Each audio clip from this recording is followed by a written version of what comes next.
Come to me. Test. I think we should be good. You have your mic on? Do you mind turning on that fourth mic over there? Yeah. Hello? Is it yeah, it's on. Oh, yeah.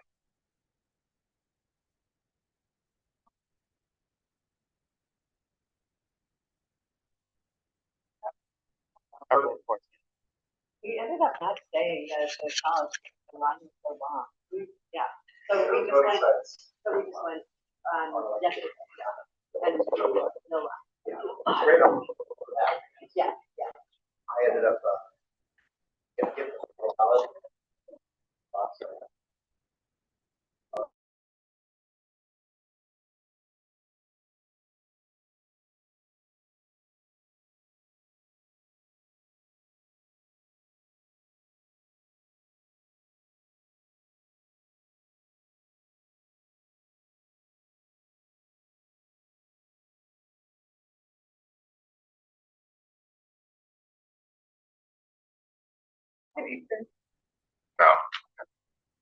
All right, welcome everybody. Thank you for joining us today. We're gonna get started with roll call. Sam Schoenberg. Present. Vinny Schaefer. Mauri Garcia, present. Today we're gonna talk about just normal updates, and then we're really excited to welcome Amy Thompson from the Freedom Move Coalition to talk about the latest traffic stop and citation data. So that's gonna be the main portion of our discussion today. It's in a community Q&A format, so please be prepared to discuss what you hear and then what we have to present today, and we're looking forward to hearing your thoughts.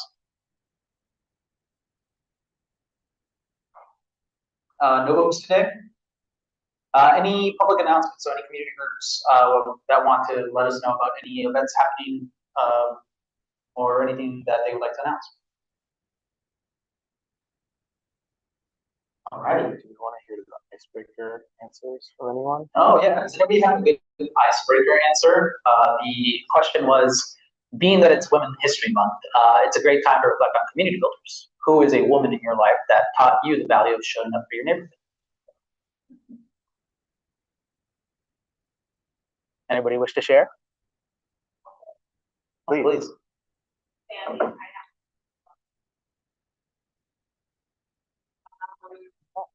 I have a friend who has MS, and she's got to be homeless in Julio. And she's young enough that she doesn't have anyone to help her, and so he showed me strength as I tried to help her. Really hard to do. After like the money to work out to pay the landlord. My life will motivate me to get more. Oh, thank you for sharing. Powerful, thank you. Anybody else? Good. Sid, yeah. My name is Sid, and Cookie and I have been boyfriend and girlfriend for a little over 6 years now. She has her condo, I have my rented apartment, but we're together 3 or 4 times every week.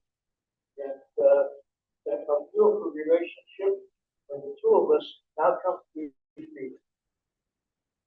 Yeah. Thank you for joining us. Thank you. Thank you, Sid. Alrighty. So we'll keep going. And then we're going to talk about trends and concerns. This is meant as a discussion where we have an opportunity to hear from you specifically about any trends or concerns that you might notice in the neighborhood. Love this to be an opportunity for you to share your thoughts, perspective.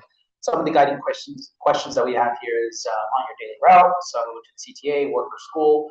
What is one specific change you've noticed lately that either increased your sense of safety or gave you pause? So that's one thought starter.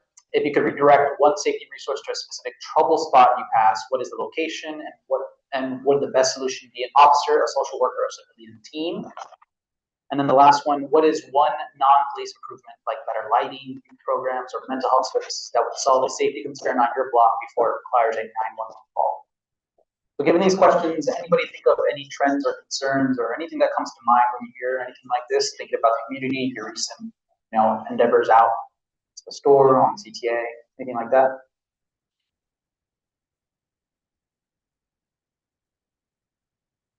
I feel like for me, always a trouble spot is I live by the red line, the Wilson Red Line station, and there's often just a group of people hanging out. I don't know if they're selling drugs, but it seems like that might be something happening, and not necessarily an officer, but maybe just civilian team or people that make it a less easy place for people to hang out and do that thing. Yeah. Yeah, I was gonna say, I had a meeting with the business district in that area, and they mentioned the same thing, and I connected them with the business liaison officer in the CAPS.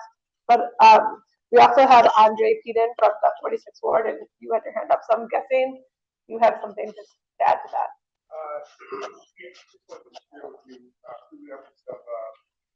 Police department, the district, there has been a decrease in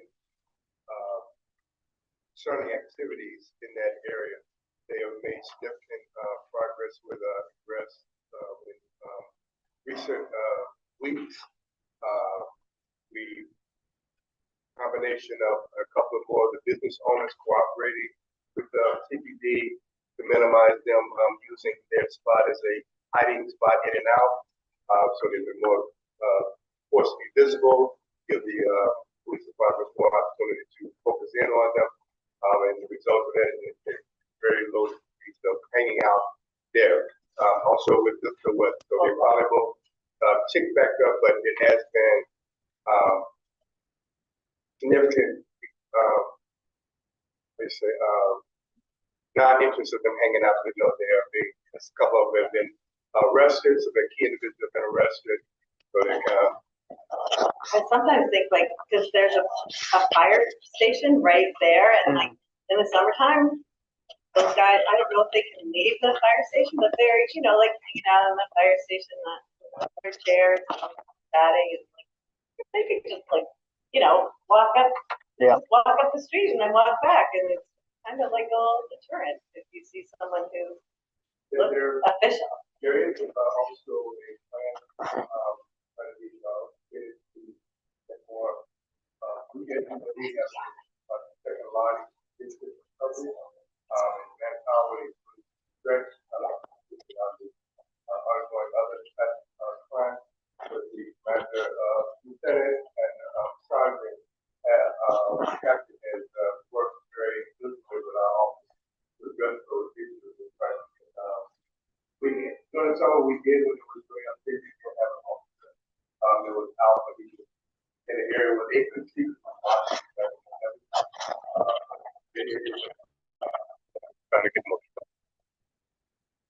And I would like to take this opportunity to say hi, Lieutenant Losi, welcome. Thank you for joining us today. And feel free to chime in. Yeah. I would like to add, obviously, involved more closely with the information that they give us follow up on. It's been fruitful in that manner. So if you have any concerns, obviously 911's first option to call the dispatch out there quickly.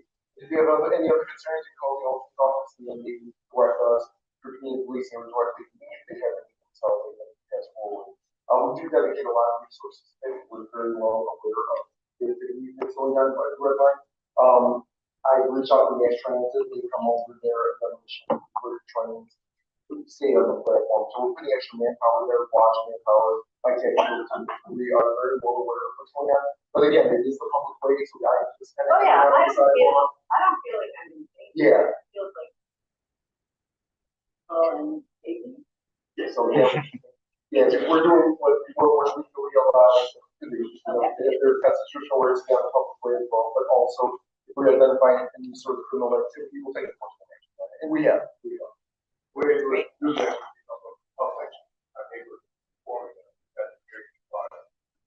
Have you worked with CP4P at all in that area? Yeah, that's great. CP4P, lots of you were at the meeting last month, but is community violence intervention that does great work. So great, glad to hear they're involved too. Yeah, good luck. Just a couple of things that we are keeping an eye on. Looking at the concept report for week 11, which is this week, this previous week. Aggravated battery vehicular theft is slightly up, saw a 19% increase compared to this time period last year. Although violent crime overall, the victimization rate has dropped by 5% through this week compared to the same time last year. So something that we saw in the concept report.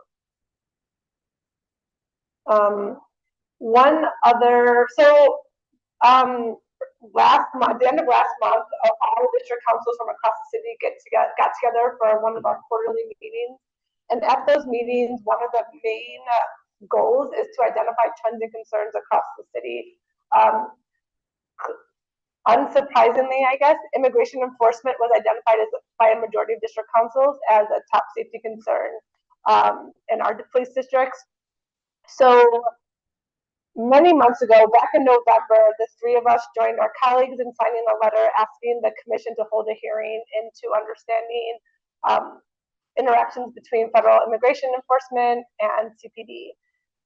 Since then, there has been a public listening session, but still not the actual hearing that we've been asking for, where we have the superintendent being able to come and answer questions, and also experts from across the country understanding really not only what has happened, but what can we do moving forward to make sure that we have clarity around orders that the police officers have. So that still has not happened. The three of us signed on to another letter from district councils, really recommitting to those demands and asking for those things to be happening. Since then, there has been a meeting date scheduled for that hearing with the superintendent. It's April 2nd.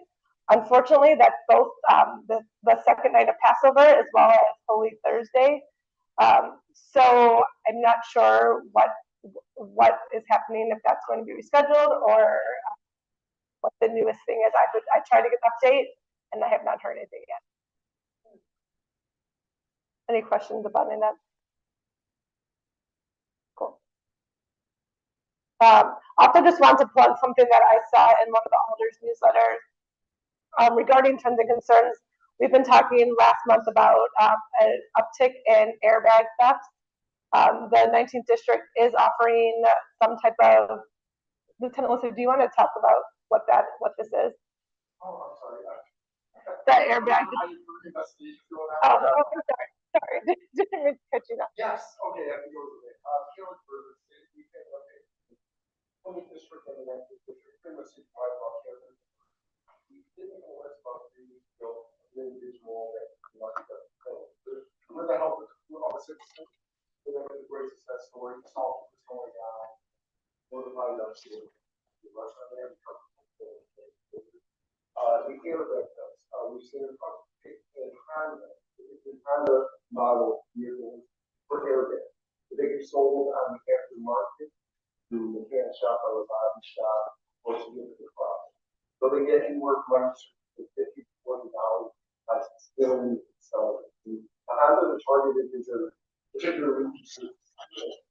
So, and they know they can break the window, get in, take it out, and move on to the next one.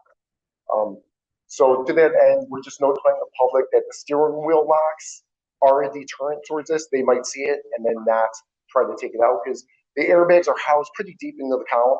So for them to get it out with that bar in the way makes it much more difficult. So I know the community policing office holds 2 events, one for the catalytic converter where they etch the catalytic converters with usually it's like the VIN number to the vehicle and it's etched onto there.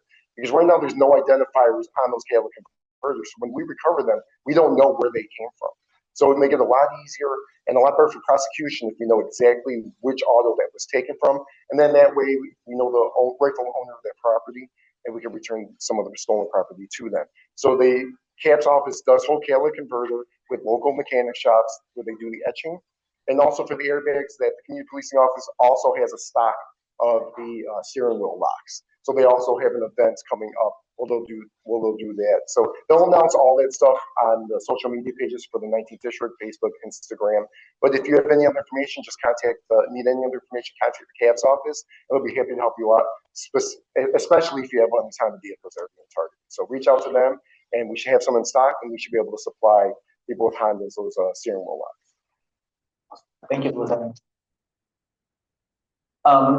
As part of the new structure, we like to give updates from the CCPSA, the Community Commission for Public Safety and Accountability, which is our parent department in the city. This month, we do not have any updates to share, but we will once again return to that next month.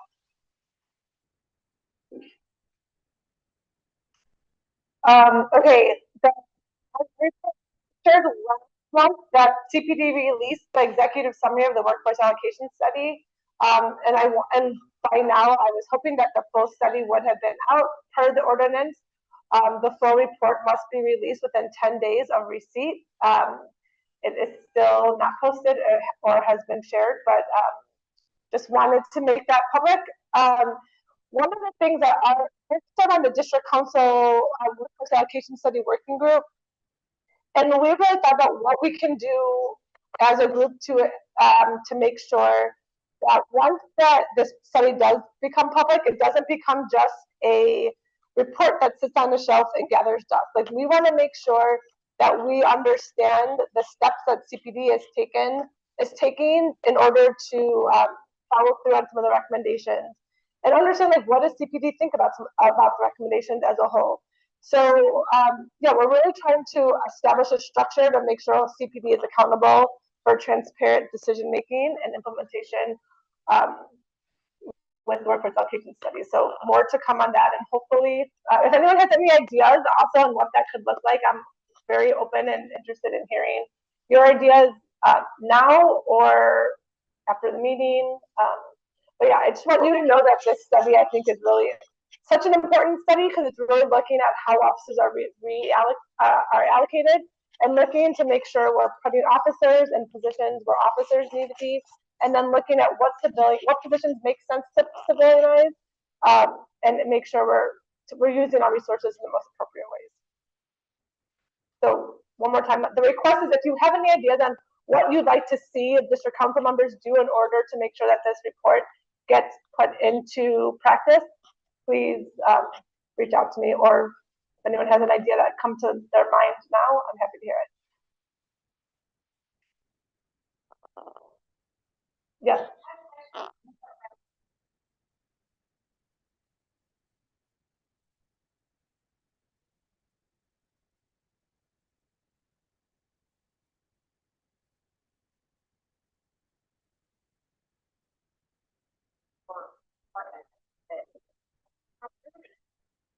Good question.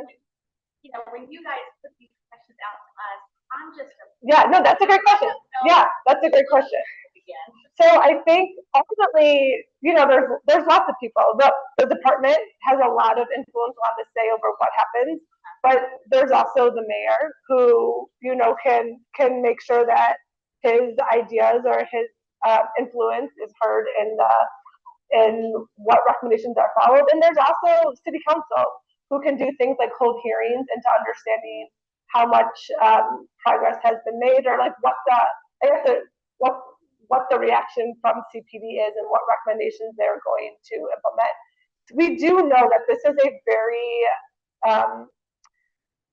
massive report, and a lot of the changes that they're asking for aren't going to be changes that we can just say, okay, in 6 months, you know, they're going to add all these billions. It's a lot of layers, and it's going to take many, many years.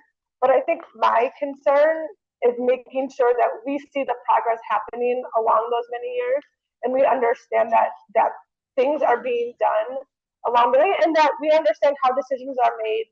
You know, if they say that I think there's about 170 different positions that they recommend to be civilianized. If they're looking at those and they say, we think 100 of them are great for civilians, and we think 40 of them, these 40 are not good because of X, Y, Z, reasons, and we think these 30, we agree with them, but the Fraternal Order of Police has these concerns about it, and really just transparently lays out for community how the decisions are being made as a priority of ours, and then that way we can use that information to really advocate going forward for what we want and what we need. I think one thing I want to add too is that this is the third, I think, workforce allocation study that's been completed, but the first two were not released to the public. So when you think about public pressure and public voicing of your opinions on this matter, it's really important for you to be aware of this. So that's why Jenny and the working group has done a really good job of keeping us apprised of what's going on. And I believe this was a large majority approval when the ordinance was first introduced by Alderman Matt Martin. It was unanimous. So you should expect all 50 alders to be supportive of this. So when you ask who do we keep accountable, it through your alder's office as well. So it's all about awareness and keeping that pressure.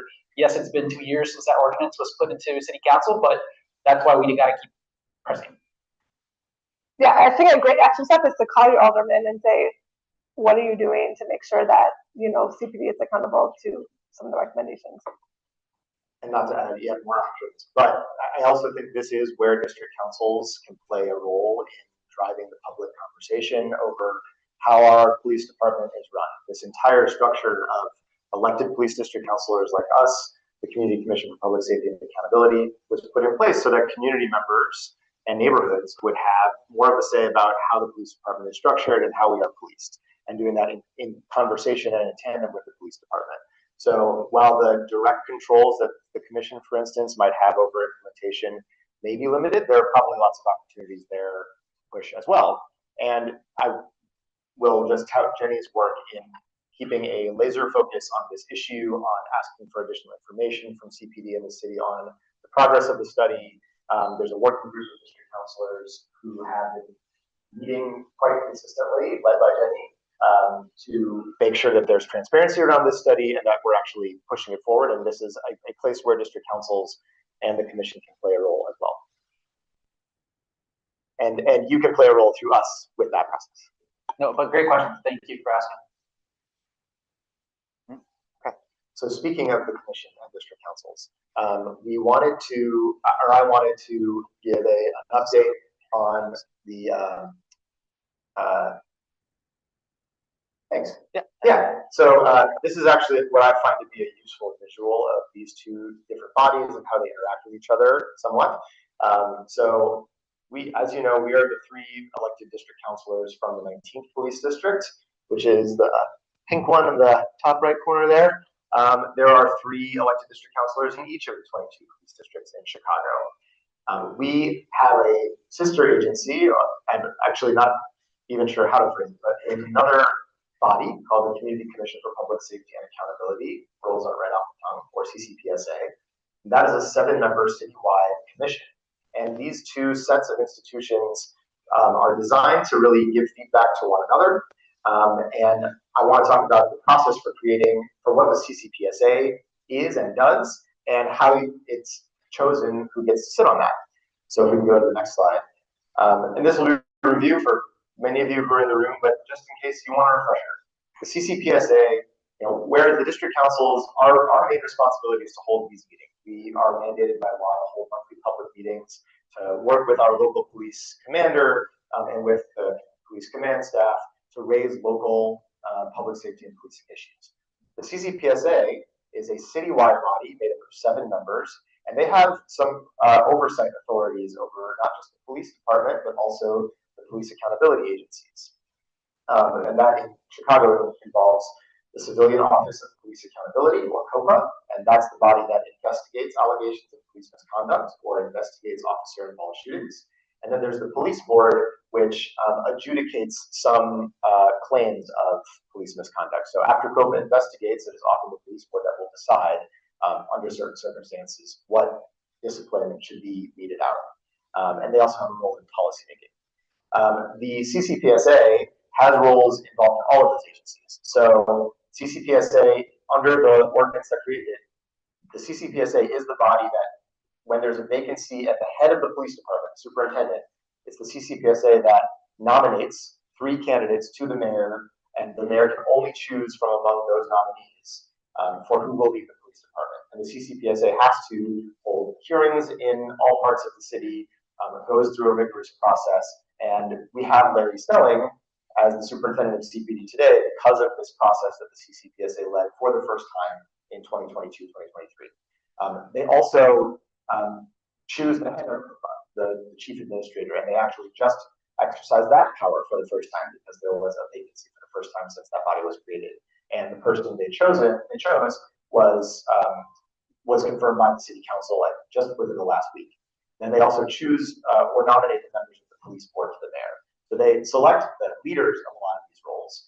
They also have a role in setting police department policy. The CCPSA can vote on what are called general orders for the police department, which are sort of the main policy structures that all officers have to follow. And there's a whole process that the ordinance lays out for them to do that, to work with the police department to come up with what those policies are, but they have a strong role in that. Every year, they are mandated to set goals for the superintendent of the police department, the chief administrator of COVA, and the president of the police board. And then those heads of each of those agencies report back throughout the year on the progress to those goals. The CCPSA also reviews the CPD budget after it's proposed every year. They don't have any budgetary authority, but they are required to give a report on what the proposed budget is and what they would recommend to city council before the city council votes. And then they work with CPD on community policing programs and work with district councils on community policing programs. So the 7-member body has a lot of wide-ranging authorities. They also meet monthly, just like us. Now, who gets on the CCPSA? Can we go to the next slide, please? This is where the district council nominating committee comes in. So I showed earlier a map of all 22 police districts in Chicago. There is one member in each of those districts who forms a committee, a nominating committee, who accepts applications for the CCPSA, decides who to interview, and then after doing that, nominates 2 individuals per vacancy on the commission to the mayor. And I serve as our nominating committee representative, and we have just completed a round of nominations for a few vacancies that are opening up on the commission. We go to the next slide. So another piece of the commission is that there are requirements for who can sit on it. There needs to be, under the ordinance, 2 folks from the north side, 2 from the west side, and 2 from the south side. In addition, there need to be at least 2 youths between the ages of 18 and 24, because the idea is that they wanted youth representatives at the policy-making table. There need to be 2 attorneys with at least 10 years of experience in particular areas of law, and 1 community organizer, someone with an official, who's worked in an official capacity with a community-based organization for at least 10 years. So there are these overlapping requirements that the nominating committee has to meet. There are 3 upcoming vacancies on the commission because there are 3 terms that are set to expire, and those include the 2 CCPSA commissioners from the north side and 2 youth people. I know it's three spots, but one of those is a north side youth, which means one of them had to be a north side youth for who we're going to fill it with, and then we also needed to add 1 other north sider and 1 other youth. Any questions about that? It's confusing for us, for what it's worth. But our committee, when we first did this a couple of years ago, we were tasked with nominating folks to fill the entire commission all at once. Spent about a year coming up with processes for what questions we would ask on the application, what questions we would ask during interviews, how we would score applications, and make sure that bias in that process was reduced by, for example, having a standardized rubric that we score against, by anonymizing names when we're scoring applications, and then having a rubric by which we would judge interviews. So this time around, we used that same process. We put out an application for 30 days as the ordinance requires. More than 50 Chicagoans applied to fill these 3 vacancies, and that included 17 youth candidates and 21 Northside candidates because we knew we had to focus on filling those seats. And then next slide. Yeah. So at the last meeting of the nominating committee, which was earlier this month on March 7th, the committee did nominate 6 individuals to fill the 3 upcoming vacancies. And because we had to name 2 people per seat, and there's 2 youth seats that are up. We named 4 youth, and there are also 2 north side seats that are up. So we named at least 3 youth because that would allow the mayor to have choices among the north side folks. And then there was sort of not, I wouldn't say wild card, but someone who could come from anywhere in the city. And the folks that we nominated are listed here. I just want to say, as someone who went through this process, we had tremendously qualified people who applied to this commission, and not all of those qualified people got interviews. We interviewed 15 people for these spots, and so we took 15 hours to do that. It was one very long Saturday, it was 12 hours long, and heard from some wonderful candidates. So if you have any questions about who these folks are, I'm happy to answer them. I'm very proud of the nominees that we sent forward. And I will mention also that to nominate someone, there's 22 people on this committee. The ordinance requires that a nominee get 15 votes. So it requires a supermajority of this committee, someone who has broad support among people who represent broad areas of the city. So all of these folks got at least 15 votes. The next step is that the mayor will appoint 3 candidates, or has the option to reject our nominees and send it back to our committee. But the mayor cannot appoint people to the commission unless the nominating committee nominates them. And then once he appoints, the city council will confirm.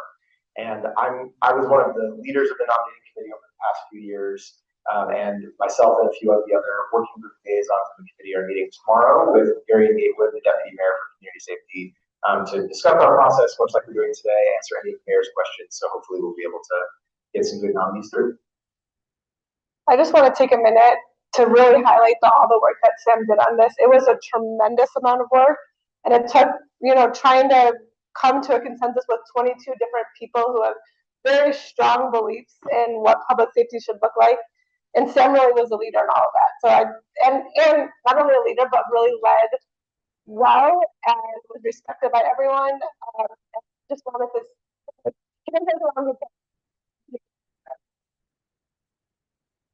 That's very fun. Thank you, Jenny. Rick, great job. I'm just curious, can you share a little bit more about how you connect with the youth candidates? I mean, are you working with high schools or local universities trying to make them aware of that or talk to candidates? That seems to me like it would be a little extra challenging. I'm just wondering what that process is like with youth candidates. It's a good question. And for anyone who didn't hear, the question is, how do you connect with youth candidates to make sure that folks know about this and apply? There was a lot of outreach done on the front end. We do have support staff who's helped with this, and the nominators did this as well and connected to youth organizations in their areas. But there are some, for instance, one of our nominees is a man by the name of Gary Johnson. He's 21 years old. He's really active in a youth organization called Good Kids, Mad City, which is one of the sort of premier youth activists and social justice organizations, particularly on the south and west sides. But there was specific outreach to as many youth organizations as we could think of, who would have folks who were engaged in policing and public safety issues and would be connected to this. We also did outreach through older people's offices, and there were several folks who are interned in older people's offices who are already really engaged, who applied, and are really go-getters. So, but what you identified there, it is a challenge to make sure that the word is out about these applications. And then the nominating committee can only choose from among those people who actually apply. So making sure that we are publicizing this enough is something I think we did well, but it's something we will definitely need to continue to push. One unrelated thing, we got a note from somebody who's listening in on the live stream that it's hard to hear sometimes. So please, we're going to be passing around a tiny little microphone that looks like that. You're not going to hear it amplified in the room, but it's for the people on the live stream. So I just want to make sure that they are able to hear as well. I know you're talking about, but just one last thing I wanted to say about this committee is it has been, beyond working on the district council here in the 19th, it's been among my most rewarding experiences in professional life to work on the nominating committee. It is a really disparate group of people. They have come from all sorts of communities in Chicago, different races, genders, socioeconomic backgrounds, experiences with police, views of police. But people have really taken this role very seriously and want this process to stand on its own as something that the whole community can respect and is the democratic link between the people and this commission that can exercise a lot of authority. So it's been very rewarding to be part of and a privilege. So that's it. How long is the term? The terms are 4 years going forward. So right now, because the permanent commission is new, we nominated the full slate of commissioners in 2023. They took office in 2024. I think I have that right. Actually, it was in 2024. So all 7 were new. The ordinance specified that then drawing lots, 3 of them would be given 2-year terms, and then 4 of them would be given 4-year terms, and then henceforward, all would have 4-year terms. And the point of that was to stagger, so that there's not a full commission overturning at once. So we are coming to the end of a 2-year term, but it's the only 2-year term that will exist. Going forward, it's all 4-year terms. Are there term limits? Can they serve more than one term? People can serve more than 1 term, but there are term limits. You're not allowed to serve on a commission, I would want to say, more than 12 years for 3 terms. And there are similarly term limits for counselors. Okay, one last quick update from us.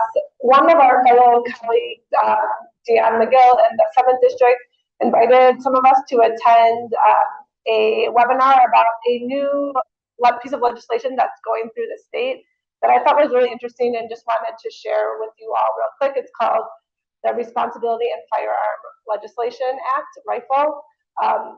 Basically, I was shocked by this. There's an estimated $18 to $20 billion annually spent related to gun injuries and deaths in Illinois. 5,000 people are shot each year in our state, and gun arm manufacturers don't pay any of that cost. So this act is trying to hold gun manufacturers accountable to some of the harm that their products produce by having them pay into contribute to a fund that's dedicated to things like providing resources to survivors, funding community violence intervention, which we know is under attack right now from the federal government, and also other efforts for gun violence prevention. And basically the way that they would pay is whatever percentage of gun-related deaths or injuries their company or that manufacturer has, what percentage they have what's the word, not committed, caused to in the community, they're going to pay that percentage to this fund. So it's linked to how much injury and death that their product has caused. And the goal is to make sure that we're holding these gun manufacturers accountable to the harm that their products cause. It's also going to strengthen funding for violence prevention and recovery efforts, and also really it provides a real strong incentive for firearm manufacturers to design products that are much safer to use. We know that there has been technology that's been created and thought of that could be used in guns that just the gun manufacturers don't really have an incentive right now to use. So I thought this was a really interesting piece of legislation that I just wanted to share. If you go to the next slide, I'm going to skip this now, but if there's time at the end, there you can fill in a witness slip that just lets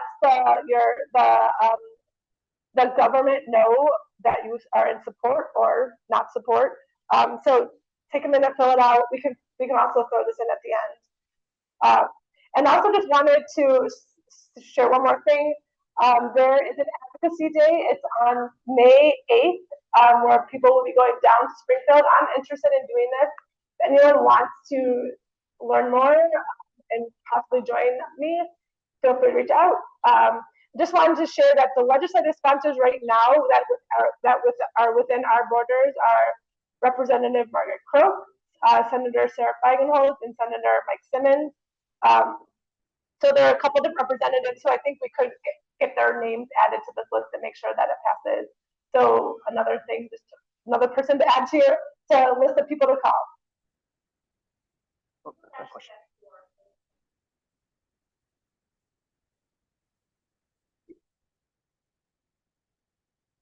Yeah.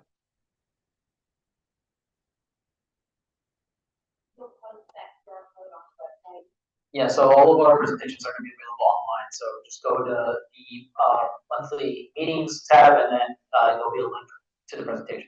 We can also try and throw it up at the end of the meeting so that people have a minute. Every month we give an update on our community partnership plan, which is designed to take some of the concerns that you shared with us a couple of years ago and have it be a formal process for us to accomplish take immediate action towards any public safety issue that you see happening in the district. We just want to report that we are at 91% in progress, ongoing, or completed. We've been really focused on the workforce allocation study and our parking alternative response team initiative within City Council. So that's been taking up a large majority of some of the initiatives under that plan. And care. And care. And nominating. And nominating. All right, so we're really excited to begin our discussion today. It's again on traffic stops and citations. So please welcome Amy Thompson for the Freedom Group Coalition and Impact Right. So thank you for joining us, Amy.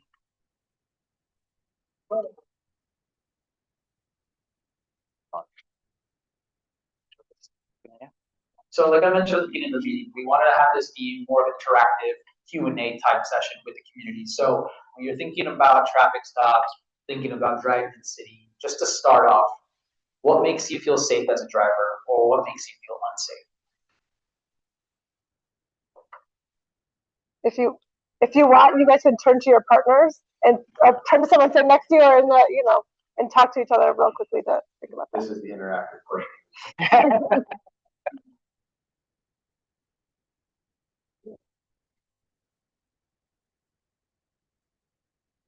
It's weaving between lanes. It can feel unsafe. Blowing through stop signs. Anyone have anything you want to share? Blowing red lights. Happens a lot. I just don't think driving home is really, but the good thing we have to have a Also that. And the other thing that scares me from distraction is I would stop people my entire life, and sometimes I had gotten for no reason. I didn't even get a ticket. So it makes me feel like it's very scary. Just because someone overreacts because we made a left turn and they point guns at you, that's not normal. So that's scary. It is. Sure.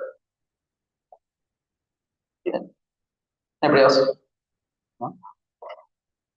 Oh, go ahead, Andre. I would feel more unsafe.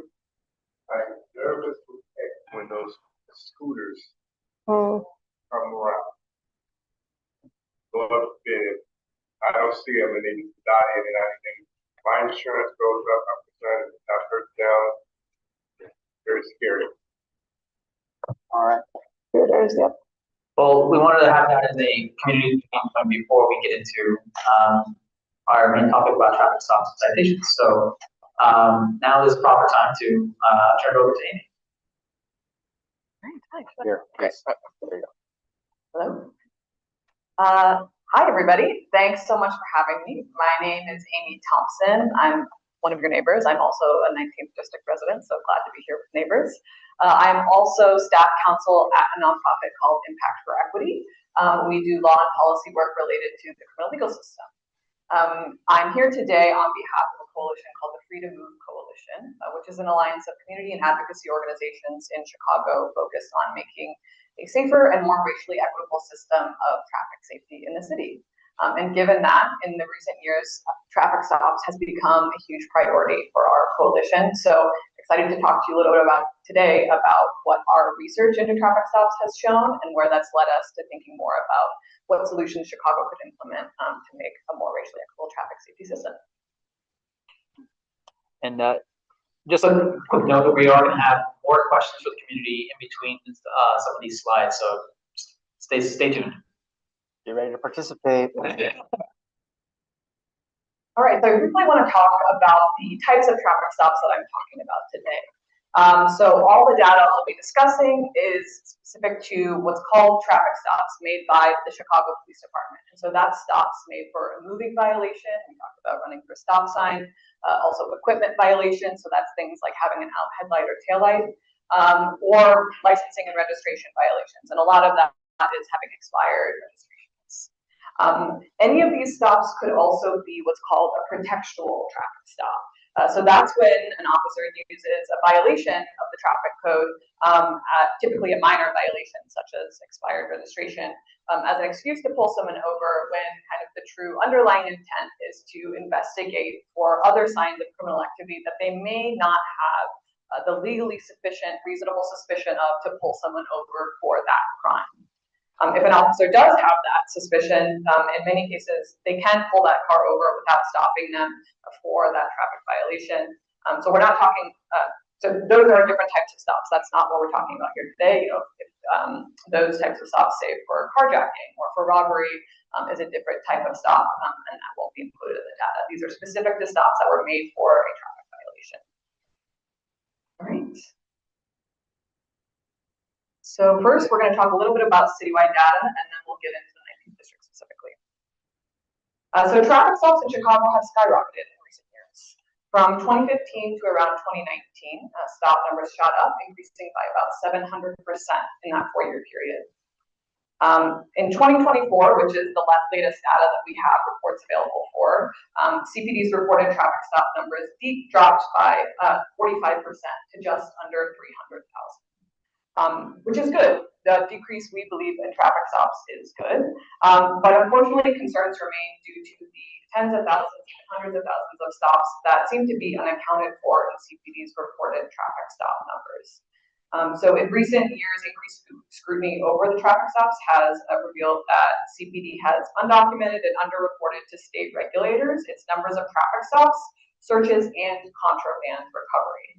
So for example, as you can see between the two different lines here on the graph, 2024 data shows that while CPD's internal reporting on traffic stops shows over 293,000 stops, data from the Office of Emergency Management and Communications shows that CPD radioed in, making over 500,000 traffic stops, which is a significant discrepancy. But it's not an outlier. Over the years that we have reported data from, that discrepancy has ranged from around 150 to 300,000 traffic stops missing every year. And you might have seen earlier this month, just a couple of weeks ago, WTTW published a story showing that trend continued into 2025 with hundreds of thousands missing traffic stops, which raises real concerns about what's being reported and what's not being reported in the traffic stop numbers. Amy, can I ask a question? Yeah. So the data from OEMC is that like 911 calls that are called into OEMC and then they're confirmed with dispatcher, but then can you talk about what the data set is from the CPD side, the 293? Yeah, so the CPD data CPD is required by the state of Illinois, by the Illinois Department of Transportation, to record specific information on every single traffic stop, including what type of traffic stop, what the race of the driver was, what the time of day was, a lot of different information. That is a data set that CPD stores internally. It's called their ITPSS data, or Illinois Traffic Pedestrian Stop Study data. So that's the 293,000. State law requires them to report every single traffic stop made, meaning a stop made for a traffic violation, to the state regulators, and that is that data set. Thank you. Yeah. Can I ask a question too? Oh. I am interested also. Yeah. So these numbers seem more or less like there's a somewhat consistent discrepancy. Has CPD ever explained why that might be, or what that is? Yeah, we've gotten a couple explanations, unfortunately none of which comprehensively cover the large gap that we see here. One possible explanation is that the way that OEMC defines traffic stop is different from the way CPD defines traffic stop, and therefore what is required to be reported in that 293,000 stops. So one example of this, as at the outset, I talked about, you know, the traffic stops data doesn't include a stop, for example, for robbery. Or OEMC data for that higher number, all they hear is CPD saying, I'm making a stop of a car, essentially. And so they may be lumping in those, what are called investigatory stops, into their traffic stop numbers. However, we've seen in recent years that only accounts for around maybe a fifth of the gap. And so it definitely doesn't account for the full gap in traffic stops we've seen. Another explanation we heard at a CPD budget hearing was that there was potentially a lag in uploading what were kind of like physical cards that officers were filling out that recorded all of this traffic stops information. So there was a lag in kind of uploading that into the digital system so that then it could be reported to state regulators, which, you know, I'm not sure that degree to which that accounts for all of this, but even if true, those physical copies still do need to be reported to state regulators, so it doesn't necessarily exempt them from making those reports, just because there is a lag in the uploading. So those are the two things that we've heard. Thank you. Yeah, sure. Okay, so the data also shows that the types of violations CPD is pulling people over for continue to focus primarily on stops for minor offenses rather than those that can present more serious traffic safety dangers.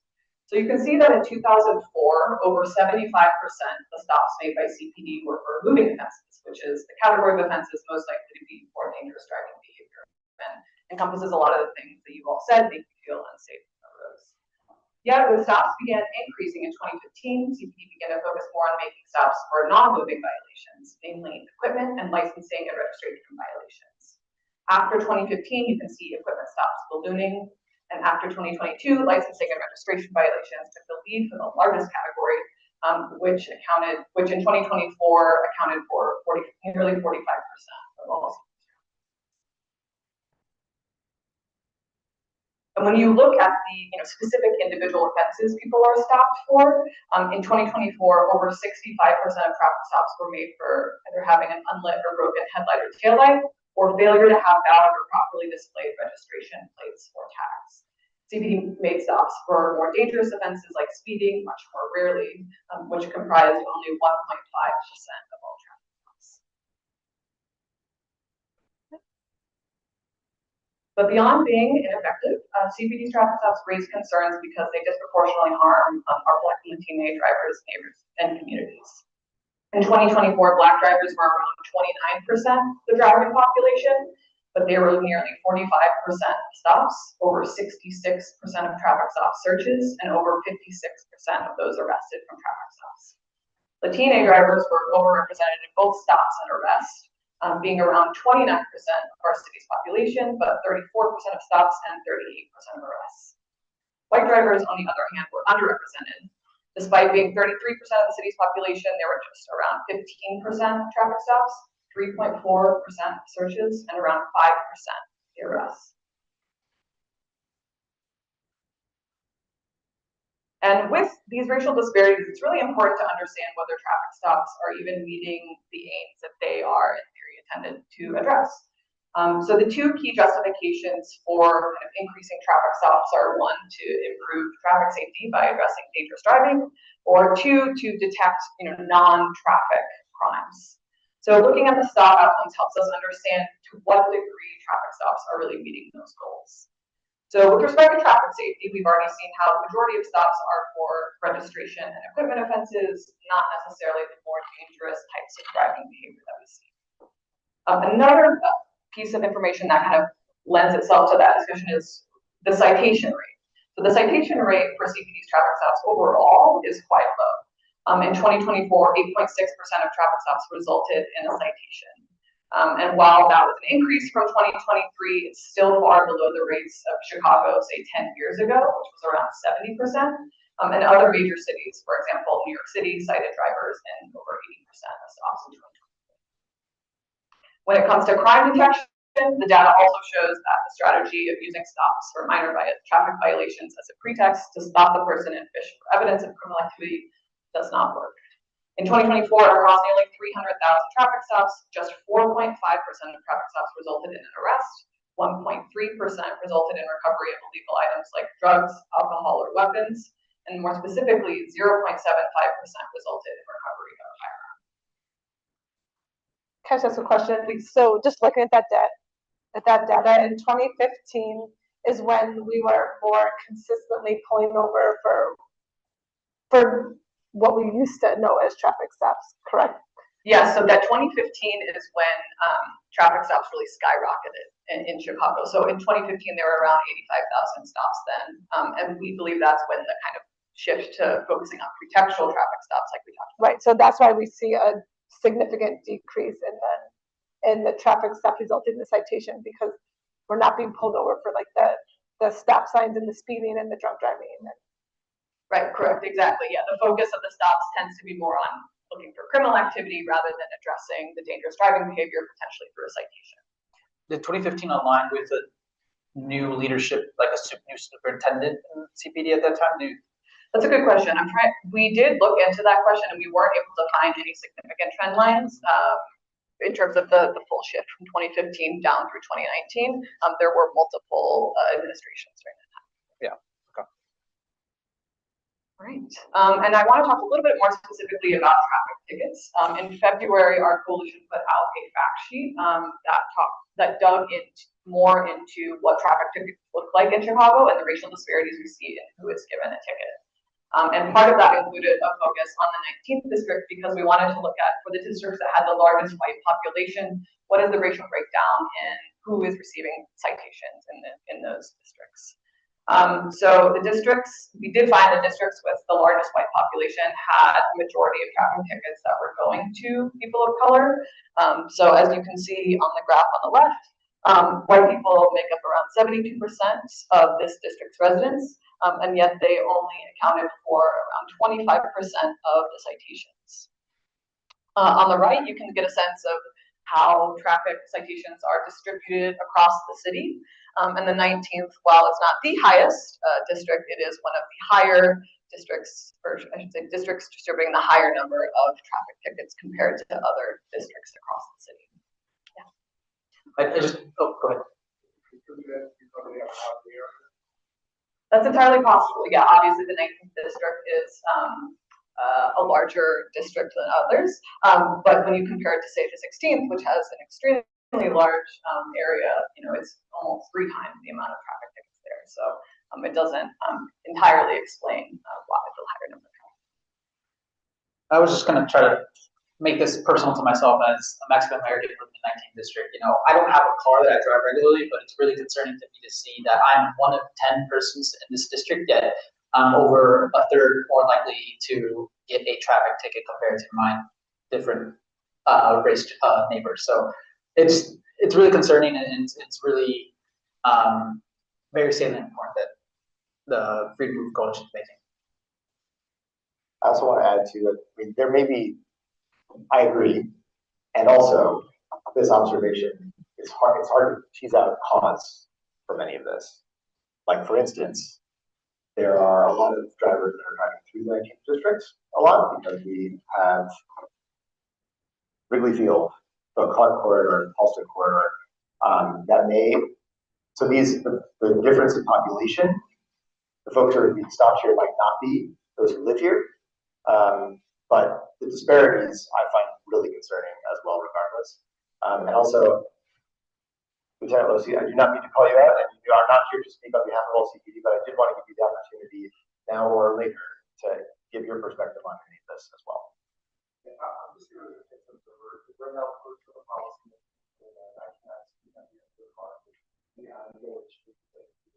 I can't speak on what we're talking about disparity or the parish traffic in this rule. Last month we did go with the system. They got away from the food card, smart card system that we filled out, moved in multiple hands. And in this new stop application, all of us certainly puts the data from their stuff directly into the computer. So, and it also incorporates if it's a message for traffic stop or if it's for traffic citation. So we can try to close that disparity, and then we'll see what data shows with this software report implementation, some of the data and changes. I just want to put that out there that we do get the system in place, and hopefully that will take care of some of the issues. That's good enough. Thank you. Another question. I'm a service designer and process engineer, and when you see basically quantitative data like this, it gives you a scope of a problem. It doesn't necessarily point you to the root cause of the problem. So one way to identify the root cause is to conduct more qualitative research, like design a study and make sure it's rigorous scientifically, and also it is independent, as in it's not consultants who are being influenced or trying to curry favors with people who have power, and really dig into this, because on the surface, it looks very inflammatory. It looks like an indictment, but I think, which it may be, we need to dig deeper so that we have good answers for the community and for the police department, and then we can from identifying root causes, we can start building coalition and maybe better relationship with people in the police department so that they improve their management practices, they improve within the scope of the law and the regulation, because this does not improve the trust. It does not improve the ability for the community to be more safer and for people to heal and for the police department to also feel good about their work in the community. This seems like a good opportunity to study deeper and have that qualitative layer added to this quantitative data set. Yeah, I mean, I just want to give, the proper kudos to the Freedom Loop Coalition Impact for Equity, because this is all, you proactively go and find this data, whatever data there may be, to put this forward for the community. And I do think it takes more initiative even to go even deeper. And I know everyone is strapped thin, resources are tight. But I think that's a great point that, bringing in a qualitative lens so that you can hear from people and bringing it to life a little bit more. And that's exactly the reason why I wanted to say, I, as a Mexican American living in this district, it makes me a little bit more concerned knowing the data. And I'm glad to hear that at the end of this discussion, we're going to also talk about potential solutions. And we'd love to hear, even more from you as well. So, Amy, I read in the WTTW article that blue card, there's actually a whole lot of data elements in that. Do you get to look at all the data elements? Yes, we look at anything that doesn't include personally identified information. Yes, we are able to get that. So we have all of the fields that they're required to record. We are able to get all of them. Correct me if I'm wrong, guys, but I believe in the consent decree.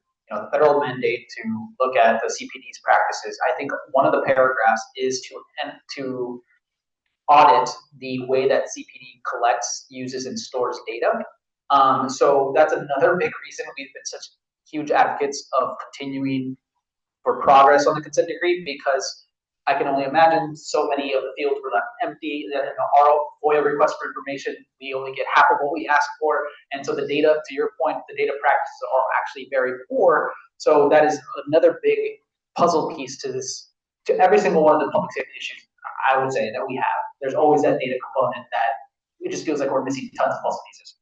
Yeah, the lack of good data in CPD was really pinpointed in the 2017 Department of Justice investigation and report on CPD's patterns and practices, and a lot of several paragraphs are related to improving CPD's data practices. And I will acknowledge, CPD has made a lot of progress in improving that over time, and further to go. But there's the problem with police departments is there's trillions of pieces of data. There's data everywhere, but getting it to talk to each other, to make sense of it, to get actionable information from it, it is difficult. It does take a real coordinated system. So that is in process and needs to get better.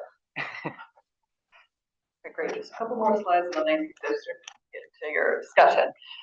So I also pulled what are the offenses that the drivers who were cited in the 19th district were originally stopped for. Unfortunately, speaking to gaps in data, we aren't able to see what they were essentially cited for, but we are able to see what they were initially stopped for. So here you can see that 34% of the cited drivers in the 19th district were initially stopped for failure to stop at a stop sign. So it kind of underscores that if we see more citations, it's likely addressing behavior that could potentially be dangerous. Next, we see the highest category as being no valid registration, and you can see kind of it gets smaller and smaller from there.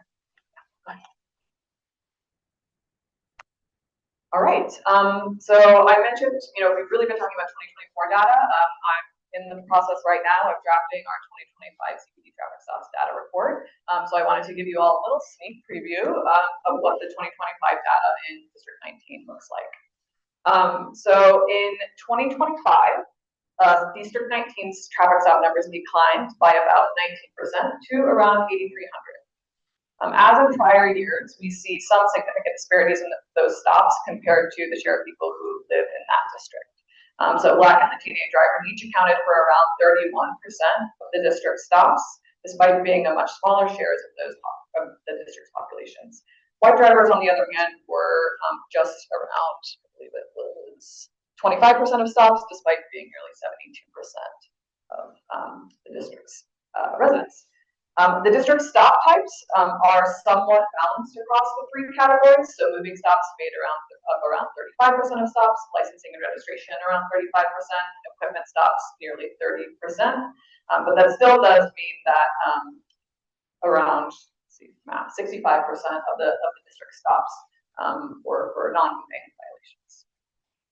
And then finally, when you look at stop outcomes, the 19th district has a higher citation rate than the city overall, with 24% of stops resulting in a citation, but still just 3% resulted in arrest and less than 1% resulted in recovery. I'm going to ask a not complicated question, but I want to be clear that we're not asking for CPD to be more punitive, right? We want it to be just a worthwhile stop. So I just wanted to put that out there. And I don't know if you have anything else to add on that topic specifically, Amy, but one of the things that I know that we've talked about in the past, we want equitable policing, right? And so one of the things that you hear us say is that we don't necessarily look to punitive measures. We just want to make things work well and efficiently and properly. So I just want to put that color out there and see if you had anything else to add.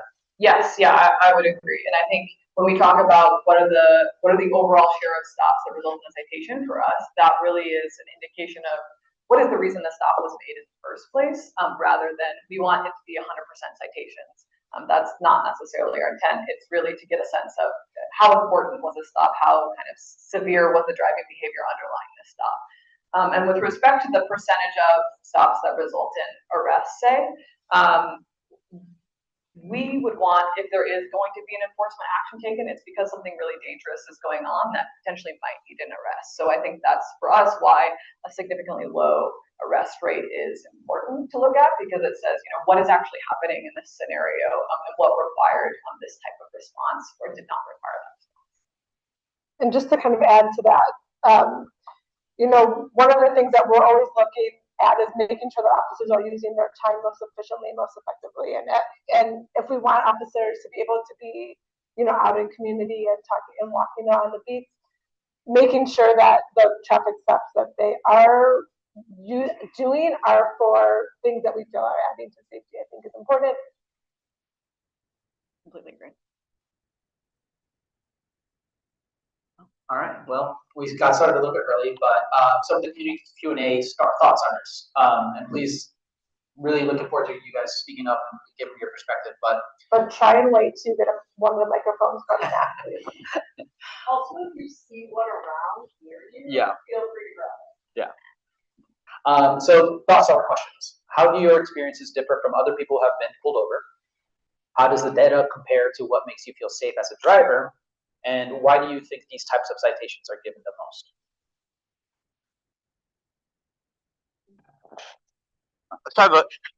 My question is I'm very much interested in the data. Time of day would be really important to kind of leverage in there. So again, we live in Lakeview. What we hear about as far as community crime, there's stuff that happens at night. This is when there's, carjackings or robberies or things like that seem to be more prevalent. So if police are at a heightened level of concern about suspicious vehicles at night, that might not be a problem versus doing it in the day, when there's just people going to work and things like that. So you're thinking about cutting the data by time of day to understand if there's any trends there and see maybe that's a better way to focus our police efforts. Yeah, and with the arrest, so to speak, are those because of there was an open warrant for those folks? They just kind of happened, or was the behavior, did that lead to arrest? I mean, those are the kind of things I'd want to know. Sure, yeah. So in terms of time of day, when we look at that, there definitely are more stops at night, absolutely. But I think our question then is the driver actually doing something suspicious and dangerous, or are their tags expired and potentially the officer just says, I don't know that this person should be in this neighborhood. I think there's a distinction there of what's actually happening with the underlying stop. And in terms of arrests, the top offenses we see that are listed is as one of the charges. It may be multiple charges, but they tend to be kind of the more driving documentation related offenses. So related to insurance, lack of insurance, or driving on an expired license, things like that tends to be the type of offenses that rise to the top. There certainly are other types of offenses, for any of those contraband recoveries that you mentioned, there usually will be a corresponding arrest for a firearm charge or for a drug charge. Those also are in there, but when we see what is repeating most often among the arrests, it tends to be those driving documentation related. Okay, you see Jenny and I whispering because we realized that we have a hard stop at 8 o'clock because this is a public library, so we're gonna keep going. And apologies for the haste. Okay, great. So we talked about problems. Now let's get into solutions. The good and bad thing is that Chicago's not alone. Many other cities, many other states have seen a lot of racial disparities in their traffic stops and have taken steps to try to address them. So that means that we have a lot of other sister jurisdictions that we can learn a lot from. So the Free to Move Coalition kind of set out to look at what other solutions jurisdictions have implemented, what that looks like, how it could map on to what's going on in Chicago, and whether that made sense given the data and the experiences that we've heard from Chicago as well. So here's a map of kind of just a sample of what those other jurisdictions that are doing things like that. So the Free to Move Coalition put together a policy platform that has 3 prongs that we think could go a long way to reducing racially disparate traffic stops in Chicago. So the first prong is to limit traffic stops for a specific set of low-level offenses that don't present immediate traffic safety dangers, but which CPD's data shows are some of the most common justifications for pretextual stops. So that would include infractions like just recently expired registration or failure to have a license plate, for example. A number of jurisdictions have taken up a version of this change, including Virginia, Oregon, Philadelphia, and the San Francisco Police Department. Recent evidence from San Francisco shows this reform led to a decrease in stops of Black and Latino drivers without reductions in rates of drug or gun recovery. The second prong of the policy would restrict officers from making pretextual stops outright. Closing that loophole would prevent police from stopping people for minor violations with the intention of fishing for signs of criminal activity without having suspicion in the first place. If they had a serious traffic safety concern, they can address that. If they have suspicion of a criminal activity, they can address that. But the concern really is using the traffic code as an excuse to fish around for criminal activity that they don't necessarily have suspicion of. Los Angeles Police Department implemented a version of that policy, and the preliminary data showed a reduction in stops for minor offenses and decreased stops of Black drivers. The final prong of our policy proposal is advocating to end suspicionless consent searches during traffic stops. So if an officer doesn't have suspicion that a crime is happening, they shouldn't be able to ask the person for consent to search their car. This policy would prevent that fishing exercise by requiring law enforcement to have an independent legal base to ask someone for consent to search during a traffic violation stop. Places like Connecticut, Rhode Island, and the San Francisco Police Department have successfully passed versions of that. Could you give an example of that? Of the third piece in action. Yeah, the third piece in action. What would that look like? Sure. So say an officer pulled you over for your registration was expired. They could then go ahead and give you a ticket or give you a more verbal warning, but they wouldn't be able to say, hey, your registration is expired. Do you mind if I search around in your car? Because we don't think that that's necessarily a good use of time. And we do think that, and we have heard from particularly Black and Latino drivers, that they don't always necessarily feel free to say no in that circumstance. They feel as if they have to comply with that because of a lot of examples in terms of road policing and restrictions. So it would really work in that way. Now, if the officers, sees evidence that arises to the legally required suspicion to perform a search, they could then perform the search. But without that criminal suspicion, we don't think that they should be using that time to ask for consent to search and potentially fish around, hoping to find evidence of criminal activity. And in addition to our proposal, there are a lot of other ways that jurisdictions are trying to limit the pretextual racially disparate traffic stops, but also make it so that our streets are what's called self-enforcing, so that they are able to help reduce dangerous traffic activity themselves. So you can see one bucket of solutions we've seen is investing in road safety. So creating what are called traffic calming devices, making it so that yellow lights run for longer, adding additional turning lanes, more walking bridges, and just improving road conditions generally. So it's just easier to drive safely, so we don't have to focus more on, as Leo said, and more punitive enforcement mechanisms. The second category is really limiting financial barriers to safety. So some jurisdictions have piloted vouchers for drivers who maybe can't afford the equipment issues that are with their vehicle, but nonetheless still want to get them fixed. And so instead of giving them a citation, they're given a voucher to get that fixed. Also, some jurisdictions have adopted income-based repayment for traffic tickets, so the traffic tickets are more felt on lower-income parts of the population of that jurisdiction. And then finally, considering enforcement alternatives. There aren't as many examples across the country of this, but a lot of jurisdictions are really dreaming about the idea of having civilian enforcers of traffic safety, so that there isn't that conflicted incentive to also enforce the criminal code. So they really are just focused on enforcing traffic safety and making traffic safer, rather than also potentially fishing around for evidence. So those are some examples, many more, but Yeah, and as many of you know, we up here as District Council love the idea of alternative response systems, so that last one is extremely appealing to me. I just want to take a quick note. Nat, do we have any public comment requests yet? Okay, so we have time to, unless does anybody plan to make a public comment? Because I want to make sure that we have time for that if there is. If not, I can take any responses to these questions. We can take a couple of responses to these questions. So we'd love to hear, after hearing those solutions proposed by Amy, what was your reaction? What do you think would be the most impactful? And what kind of questions does this leave you now?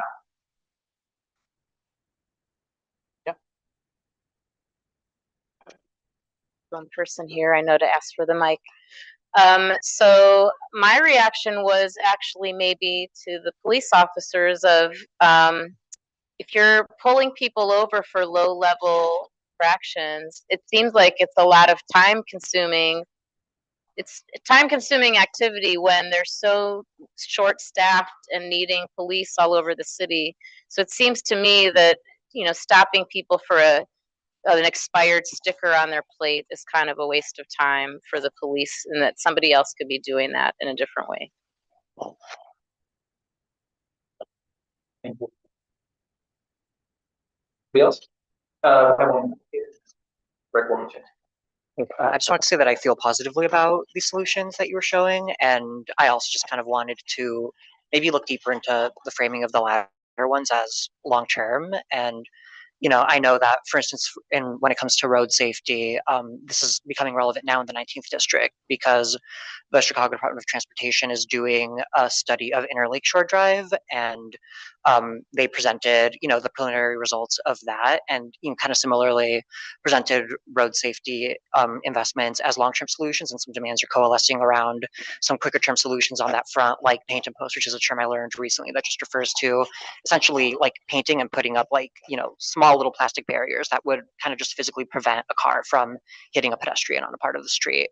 And so that's something that, you know, I'm excited to think about, as well as how can these long-term solutions kind of become shorter-term solutions as well to, you know, like we were saying, limit how punitive some of this enforcement can be. Can you back up to the slide that had the 3 points on it? And Amy, yes, that one. I think you touched on this, but the number 2 talks about officer lacking reasonable suspicion. That seems very subjective, but it sounds like the cities that are doing this, they're able to define it fairly clearly where it's not as gray or fuzzy as it sounds, because it seems like it's a matter of interpretation by the officer, and it seems just very vague. It's a great question. Yes, it's easy to become so steeped in this. So reasonable suspicion is a term that, well, you know, normal folks don't use it every day. It actually is quite well defined in law enforcement and in case law. So it's the Supreme Court has ruled on a number of cases that reasonable suspicion is essentially the standard that's required to make a temporary detention of a person. And so they've well defined that, and officers are trained significantly on what that standard looks like, and so they're very well aware of what that is, which is why we feel like structuring different policies around it is probably the best way to make them actually effective, rather than creating some other standard. You know, we want to make sure that we're using the building blocks that officers are already well equipped to use. Last question. Question/comment.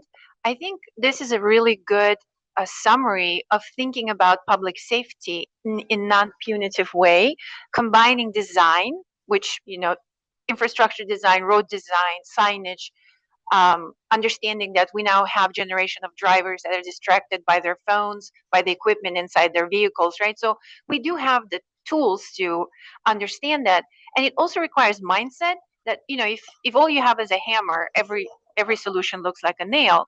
And historically, we had the tendency of just adding more police and adding more punishment, where the deeper study and understanding is needed, and not even just in human empathy, which is very, very important, but also in like technical understanding. So I feel like this is a really good direction where you can pilot these solutions and then study how do police management and training practices contribute to this, right? What does it actually cost as a result? Kind of look at it from all these perspectives and really build community understanding around this and push us in a much more productive, empathetic, well-designed direction, and save lives and build better trust in a community. And just to wrap things up, wanna say that the commission that Sam has been talking about and we mentioned before, is working right now on traffic stop policy and working with different entities across the city to get some reforms in. We're not sure what there will be yet, and it's really pretty tight-lipped right now because it's legal and whatnot. But as soon as we get all the information, we will make sure that we get that to you and you guys know what has been decided. And there'll be time for community to give feedback on what the proposed new orders will be for police. So we will keep you all informed. Just want to take the opportunity to thank Amy for joining us tonight. For all and we want to thank our host here at Tulsa Library, letting you know about our meeting next month is April 22nd, which is Wednesday, and that's going to be at the Athenaeum Center, which is, what is that, like Ashland and Belmont area-ish. South Florida. I've been away for 3 months, I forgot everything. So, anyway, thank you so much for joining us tonight, and then I will adjourn at 7:54. And please, if you are going to stick around and chat, please do it outside of the library. Unfortunately, outside we do get encouragement to get outside. So just do you want that other slide? And then the QR code of every fourth video. Thank you, everybody, for joining us tonight. Thank you. Okay, I'm gonna return these before they leave the front desk. Yeah, my daughter